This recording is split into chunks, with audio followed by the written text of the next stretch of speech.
Hello, everybody. Although my pose may in some small way resemble that wonder of the ancient world, the Colossus of Rhodes, actually, I'm Lowell Thomas, standing in front of what will soon be one of the wonders of the modern world. Over the years, it has been my good fortune and pleasure to report to you from the 7 continents and the 7 seas: South America, Africa, spectacular Alaska, exotic Tibet. And now, if I can be heard over the roar of all this machinery of preparation, I'd like to give you a preview of a wonder of the modern world. Here on this very site is to be erected, they're doing it at the moment, the symbol of the theme of the New York World's Fair, the Unisphere, being built by United States Steel. Robert Moses, president of the fair, has guided its destiny from the beginning. How will this fair differ from other world's fairs? Well, it's bigger. There's more to see, more ground to cover, better exhibits, more of them. It's on a huge scale. Measured by acreage, numbers of exhibits, by any other norm or measure, it's on a much bigger scale. 650 acres and over 200 exhibitors. Here is being built the biggest, most fascinating show ever created by man. Already there is being built a fantasy of color and shapes that promise one of the most exciting events of our time.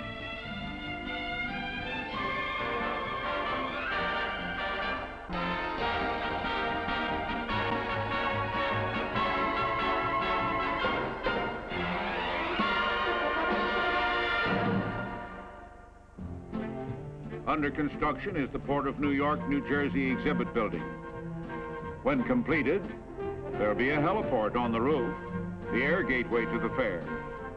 Beneath, a restaurant, and thrilling movies in the round. The General Motors Futurama building with a dramatic ride of the future that will accommodate 70,000 visitors daily. Ford will feature a unique automobile trip through Fantasyland, especially created by Walt Disney. A permanent hall of science to be built by the city of New York. Life-size prehistoric animals are under construction for Sinclair's Dinoland to dramatize the wonderful story of petroleum. Greyhound, a post-house restaurant of the future. The mobile pavilion. Test your driving skill in a simulated mobile economy run. And in the transportation and travel pavilion, you'll take a simulated moon trip. Transportation exhibits at the New York World's Fair.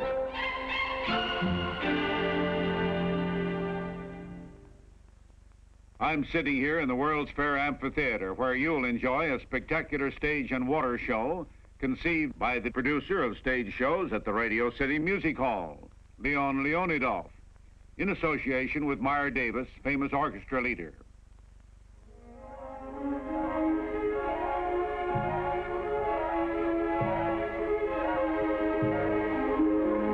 This is the Lake Amusement Area, where showmen from all over the world will present the finest in entertainment.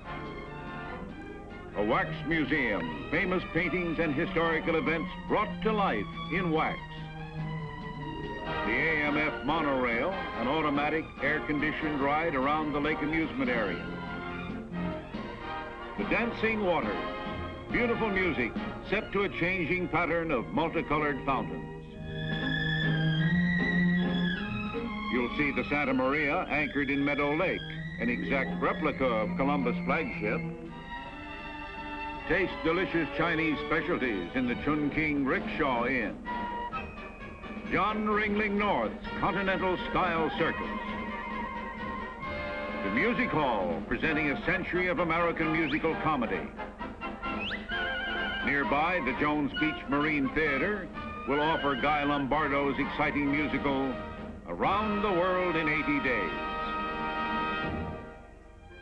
And when night falls, a lovely fountain show with music, fireworks, and a vivid kaleidoscope of color.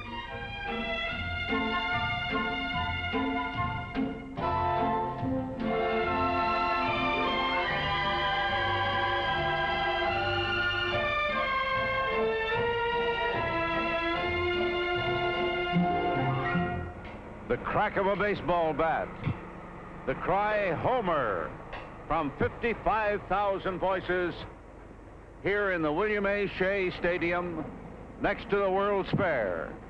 This will be the home of the New York Mets, beginning 1964. Here, too, will be played the All-Star Baseball game with stars like Willie Mays and Mickey Mantle.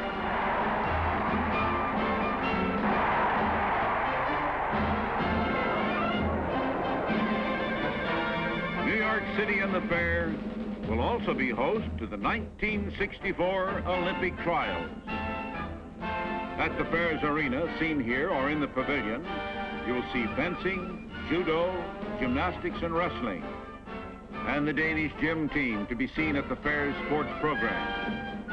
The girls are a study in lovely precision.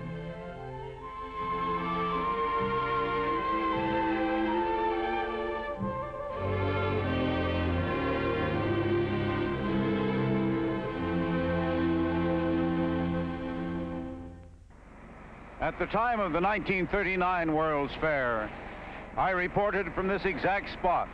In fact, did my broadcast here. In the days when nylon, plastics, and television were the sensation. But today, the industrial giants of the world are preparing a mighty new spectacle here. Here where steel is taking on the shape of things to come. IBM's People Wall will transport you upward to a theater and film spectacular designed by Charles Eames.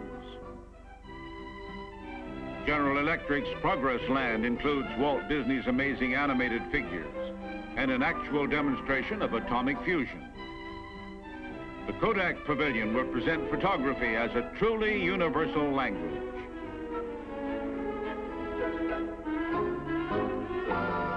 In the Bell System exhibit, you'll ride through a series of theaters dramatizing the past and future of communication. Traveler's Insurance, umbrella of protection, and man's triumph over the hazards of life. Electric Power and Light's Tower of Light, the brightest beam ever created. Uncle Ben will star in the brightest show on earth. At RCA, you'll peer behind the scenes of an ultra-modern, full-color television broadcast. The gas industry's Festival of Gas will feature the latest in gas appliances and a unique gourmet restaurant. Coca-Cola's World of Refreshment will house a melodious electronic carillon. Johnson's Wax, a jewel of a building with a suspended theater within its circular colonnade. At Scott Paper, you'll relax in a beautifully landscaped park, an elegant interior rest area.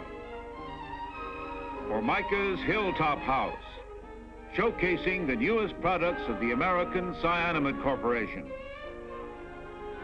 The F&M Schaefer Brewing Company, a buffet and the largest beer bar in the world. National Cash Register Company will demonstrate tomorrow's world of automation. 7-Up presents authentic international sandwiches and entertainment. You'll relive the turn of the century at Rheingold's gay little old New York. DuPont will have 2 theaters and an exhibit area where fairgoers will see better things for better living through chemistry. Westinghouse will bury a new time capsule documenting man's exciting progress over the last 25 years.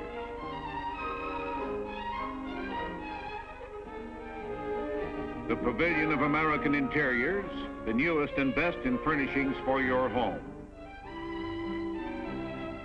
To the Boy Scout exhibit will come 40,000 Scouts during National Jamboree Week alone. Pepsi-Cola presents Walt Disney's It's a Small World, a tribute to UNICEF. The attractive exhibit building of the Simmons Beauty Rest Center. The House of Good Taste exhibit, a three-home showcase designed by the country's leading architects. The Better Living Pavilion will cover major areas in everyday life. The exciting new world of industry at the New York World's Fair.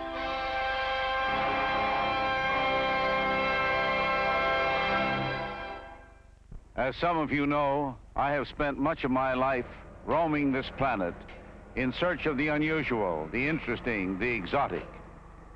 But you, right here in the international area, can visit more than 45 countries and see much of their best in peaceful competition. Shop in Hong Kong for handmade rugs, jade, and carved ivory. Step into Switzerland's restaurant and then treat the family to the Swiss Sky Ride. See Balinese dancers in Indonesia. In the three-story Mexican pavilion, native art and handicrafts. Pakistan will emphasize her historical past, present, and future. The Austrian pavilion will be made of gleaming wood in an A shape, symbolizing Austria's glorious mountains and forests. Sweden will emphasize her creativity in arts and products. The Republic of China, special exhibits in a traditional motif.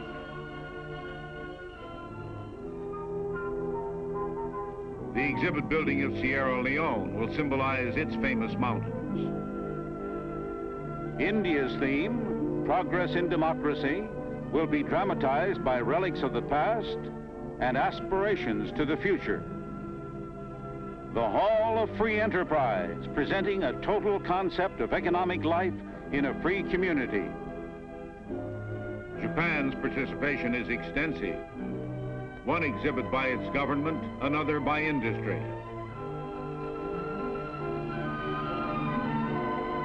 Ireland's exhibit will unfold that country's rich literary heritage.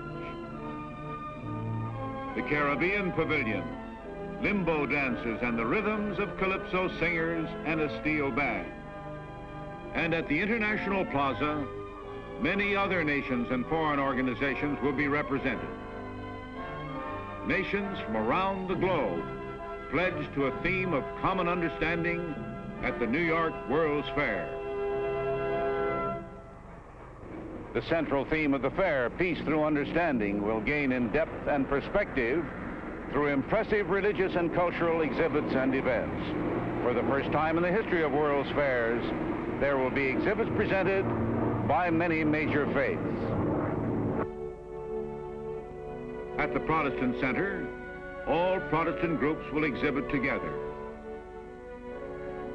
Towering over the Mormon Pavilion will be a replica of the towers of the Salt Lake City Temple. Within the Christian Science Pavilion will be exhibits from 40 or more countries. The Billy Graham Pavilion will house a 600-seat theater with films shown every half hour.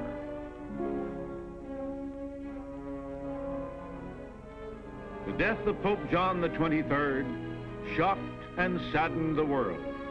In the words of Robert Moses, I believe John the 23rd will cast a shadow like that of Peter, the rock on which this church is founded, and in civil affairs of Abraham Lincoln, who also had the common touch and spoke for all of mankind.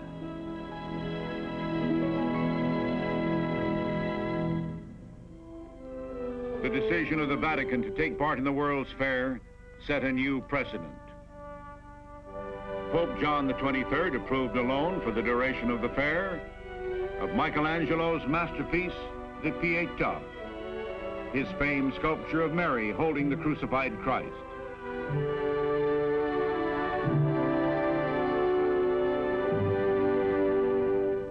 In Rome, Pope John activated a radio signal transmitted overseas to the fairgrounds that started a pile driver breaking ground for the Vatican Pavilion.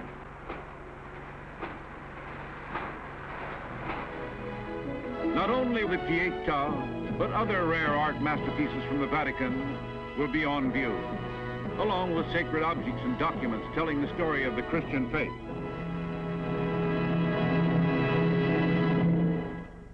Three former presidents are proud to serve as chairman for the fair: Herbert Hoover, Dwight D. Eisenhower, Harry S. Truman. And here on this 4.5-acre site is rising the magnificent Federal Building. Its theme, Challenge to Greatness. Here will be exhibit halls, a theater, and tributes to our American heritage. At the groundbreaking ceremony, our late President, John F. Kennedy, met Robert Moses, president of the fair. We have roamed these United States and literally combed the globe for pavilions and exhibits which will reflect the achievements of all men in industry, culture, the arts, and harmless entertainment. We confidently expect more than 70 million visitors to an unforgettable pageant. Then the president. I want the people of the world to visit this fair and all the various exhibits of our American industrial companies and the foreign companies who are most welcome, and to come to the American exhibit, the exhibit of the United States, and see what we've accomplished through a system of freedom. And many of our states will exhibit. New York State will feature the Tent of Tomorrow and a circular theater with panoramic motion pictures. In the New York City building, there will be several exhibits. Here's a part of a giant model now under construction of the entire New York metropolitan area. 840,000 buildings in astonishing detail. Here's New York's lovely summer festival queen, getting a close-up view.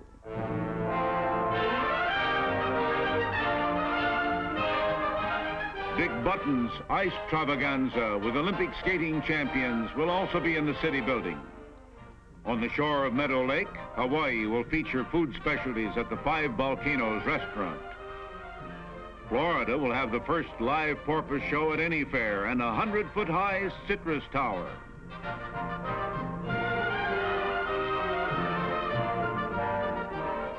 Missouri's Lindbergh was the first in air, her Alan Shepard first in space. New Jersey will celebrate its 300th anniversary. The New England states, a village green and country store. West Virginia proudly exhibits as the land of relaxation. And Maryland will dramatize the Battle of Fort McHenry and the writing of the Star-Spangled Banner. Our own United States of America at the New York World's Fair. A fair is news, often big news. This is our press building from where we tell the world about new exhibits, visiting celebrities, ticket sales. The building dedication was attended by hundreds of newsmen, radio and television reporters, publicists. Then a ribbon cutting, a typewriter ribbon.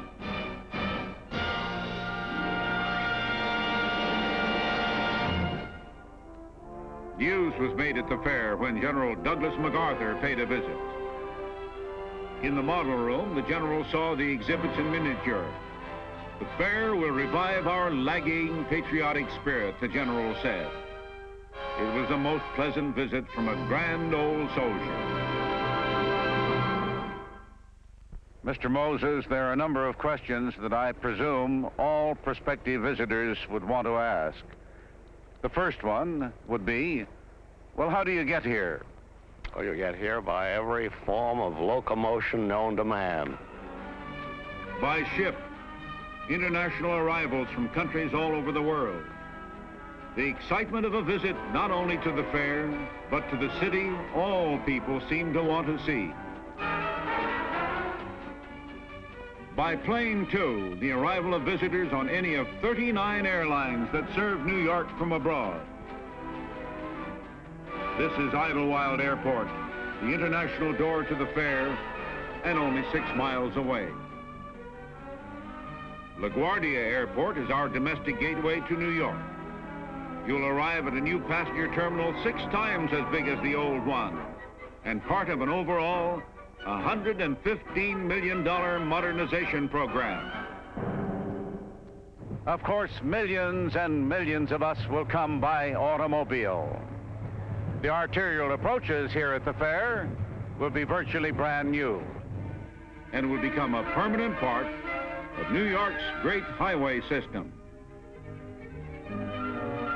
Biggest in an imposing array of facilities is the mighty Verrazzano Narrows Bridge, being constructed by Triborough Bridge and Tunnel Authority. As chairman of the authority, Robert Moses talks to Raymond Corbett, president of New York State AFL-CIO, and Otmar Ammann, designer of the new bridge. The Narrows Bridge will be finished in the 2nd year of the fair. You may drive over it on your way into New York, or over another of the city's great links to the nation.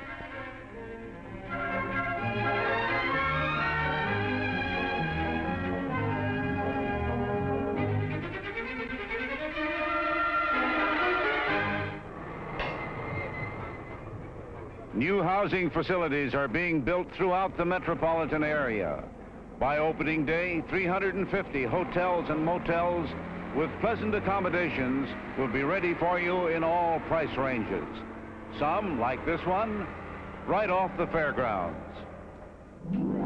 Others in New York itself are familiar and comfortable. Still others are brand new with the gloss and sheen of modernity. Some motels are right in town, and parking is no problem. And staying in New York is fun.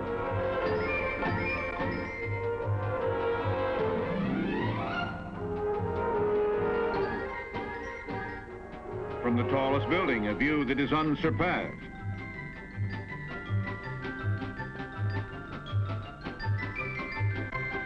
A delightful lunch.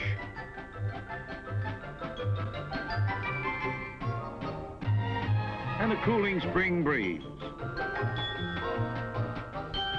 Curtain time along the Great White Way.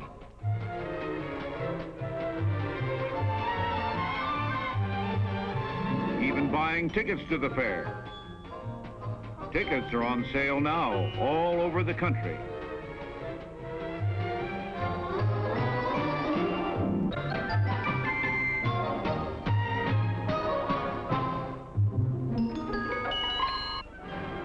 Many city institutions will sponsor joint programs with the fair.